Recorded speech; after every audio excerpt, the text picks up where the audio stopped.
એક વીઘો જમીન 10-15 લાખ રૂપિયાનો થાય તો કેટલા વીઘા જમીન છે, કેટલા કરોડ રૂપિયાનો સત્યાનાશ થાય એમ છે. એના કરતા વકીલની ફી તો ઓછી છે.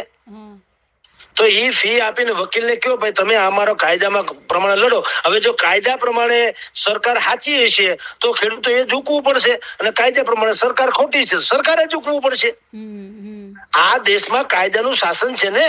બિલકુલ. ટ્રેક્ટરનું શાસન નથી, પાલભાઈ આંબલિયાનું શાસન નથી, ગોપાલ ઇટાલિયાનું શાસન નથી, કોંગ્રેસનું નથી, ભાજપનું નથી. આમ જુઓ તો શાસન કાયદાનું છે. દરેકે કાયદાનું પાલન કરવું પડે. પણ તમે ઈ ટાઈપની ભીડ લાવો તો ને. તમે રોડ ઉપર ઉતરી જાવ, સરકારને શું ફેર પડી જાય? એર કન્ડિશન ઓફિસમાં હતા ને ફેરાન મજા કરે છે. સરકારે ઉતરવું પડે, તંત્રએ ઉતરવું પડે, એવી વ્યવસ્થા કરે એનું નામ લોકતંત્ર. તો કાયદાનો વિકલ્પ ખુલ્લો છે, અને લોક પ્રતિનિધિઓ પાસેથી જવાબ લેવાની વાત મેં તમને કીધી. બે જવાબ આચા, બે જ વિકલ્પ છે. બાકી કઈ ધોકા લઈને નીકળી પડવાની જરૂર નથી. એનાથી કઈ ઉકેલ નહીં આવે. અને આવા